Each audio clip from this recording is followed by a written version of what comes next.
e especialista em harmonização facial. A gente sabe que a busca por alguns procedimentos estéticos cresceu bastante e durante a pandemia não foi diferente. Entre eles está a aplicação da toxina botulínica, o famoso Botox, que também é o queridinho aí entre as famosas. Então a gente vai conversar a partir de agora aí com essa querida especialista, a quem eu agradeço a participação no programa. Boa noite, doutora Israela.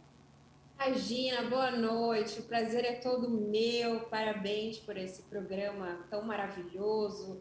Parabéns por ser uma profissional tão incrível. É um prazer enorme estar aqui, poder levar um pouco mais de informação para os seus telespectadores. Que maravilha, doutora Israela, especialmente a gente poder falar sobre a toxina botulínica. Eu vejo muitas pessoas que fazem várias perguntas e que pedem para a gente aqui no nosso programa tratar sobre esse assunto. Então, assim, para iniciar a nossa entrevista, eu gostaria muito que você falasse para a gente a respeito do botox preventivo. É muito comum hoje a gente ouvir, por exemplo, pessoas jovens fazendo botox. E aí algumas pessoas se perguntam assim, nossa, mas essa pessoa é tão jovem e ela já vai fazer o Botox? Exatamente por isso, o Botox preventivo. Ele pode ser usado a partir de que idade, hein, doutora? Bom, na verdade, a toxina botulínica, ela é ela parte de um procedimento estético que gera um relaxamento muscular e, a partir disso, evita aquela contratura muscular e evita aquela dobradinha de pele, né? Quando o paciente, mesmo que jovem, já começa a fazer esse tipo de sintomatologia estética, digamos assim, a gente já pode entrar com a toxina botulínica.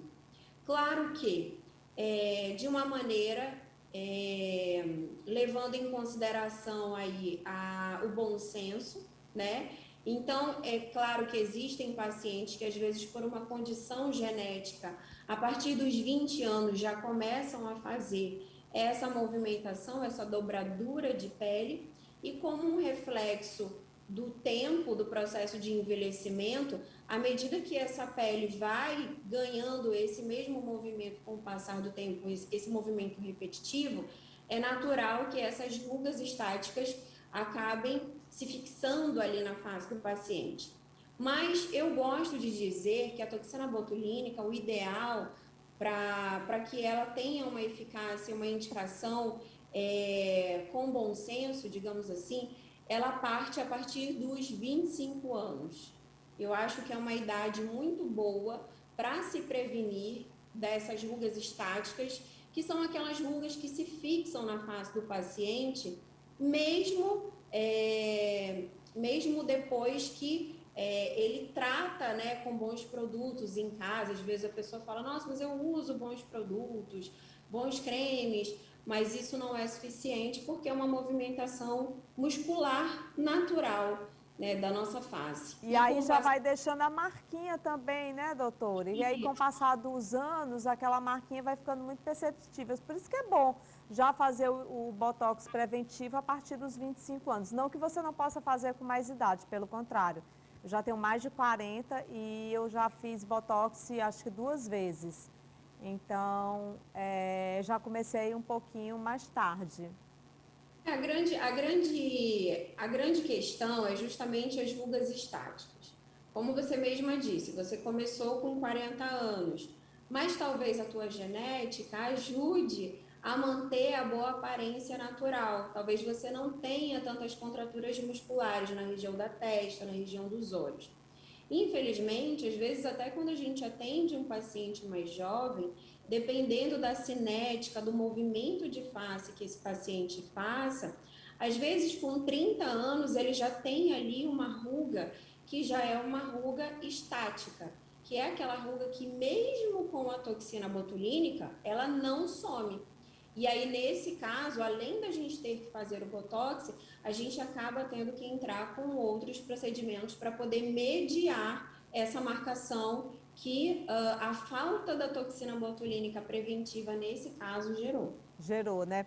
Doutora, de quanto em quanto tempo a gente faz o Botox? Isso vai depender muito da rotina do paciente, porque existem pessoas que tendem a ir para academia, pegar pesado na academia. Existem alguns fatores, alguns hábitos de vida que aceleram o processo de durabilidade dessa toxina botulínica. A gente sabe que, infelizmente, a toxina botulínica não tem uma durabilidade tão longa. Então, se for um paciente que vai muito à academia, que treina muito pesado, ou é um paciente hipercinético, aquele paciente super expressivo no momento da fala, do sorriso, essa toxina botulínica tende a durar menos e por esse motivo a indicação é de 4 em 4 meses. Quando o paciente tem uma cinética mais lenta, uma condição de vida, uma qualidade de vida mais neutra, digamos assim, aí a gente pode passar um pouquinho mais entre 6 em 6 meses. Entendi. Então, o tempo mínimo é de 4 em 4 meses e de 6 em 6 meses é o ideal, Isso aí. né? Tem dicas para fazer o Botox durar mais?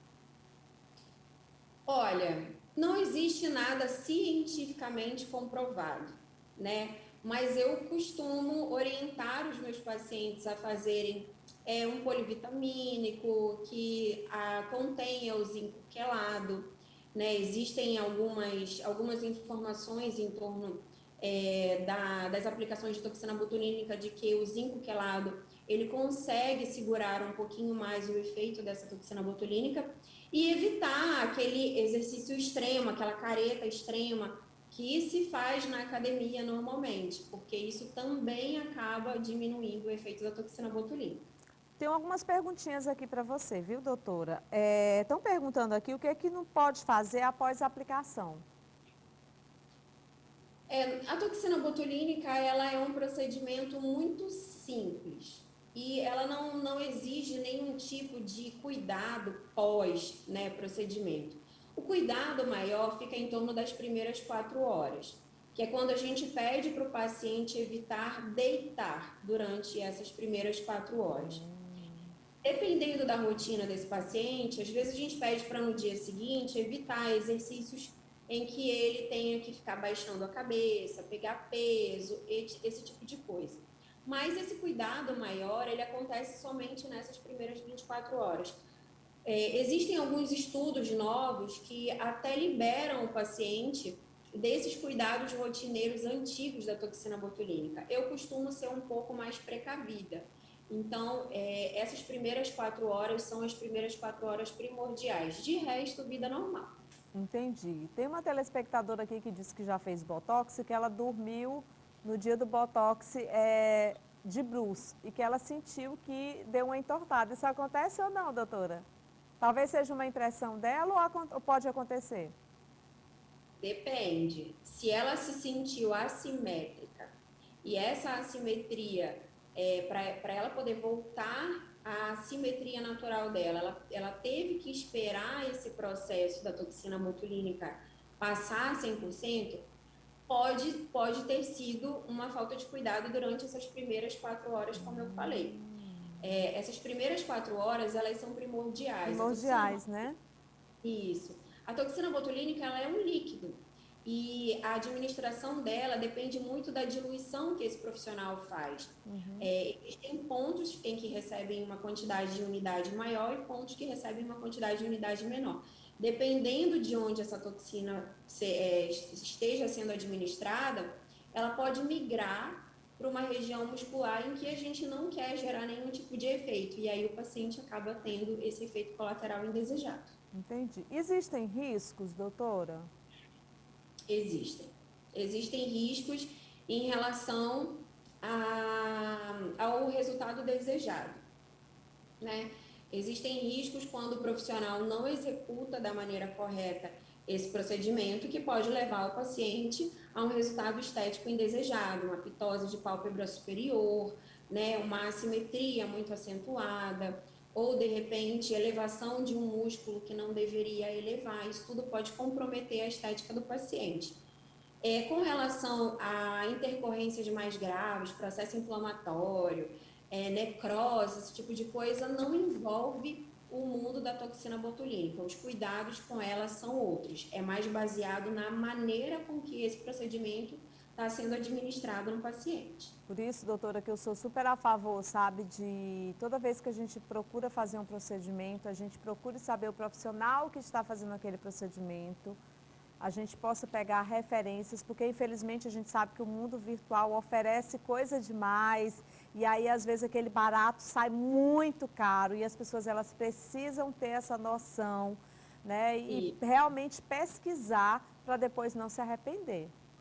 Pois é, o grande problema é que as pessoas elas acham que a toxina botulínica é um procedimento muito simples. Ah, é só um botox, eu vou ali fazer só um botox e tá tudo bem.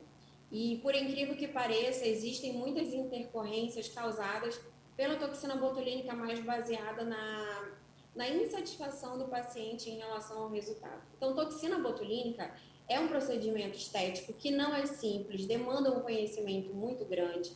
Ela não pode ser administrada da mesma maneira que um paciente recepciona, o outro paciente vai recepcionar, porque nós temos mímicas diferentes, Sim. né? Eu, de repente, seja menos cinética do que você, do que a Maria, do que o João. Então, cada um tem uma necessidade diferente. E isso tudo precisa ser muito bem avaliado pelo profissional antes de administrar a toxina botulínica para que o paciente tenha o resultado desejado. Com Então, certeza. é um procedimento muito sério. Muito sério. Realmente a gente tem que ter muito cuidado em relação a isso. Olha, amei a entrevista. Volte sempre, viu, doutora? Eu que agradeço, viu? Muito obrigada pela oportunidade.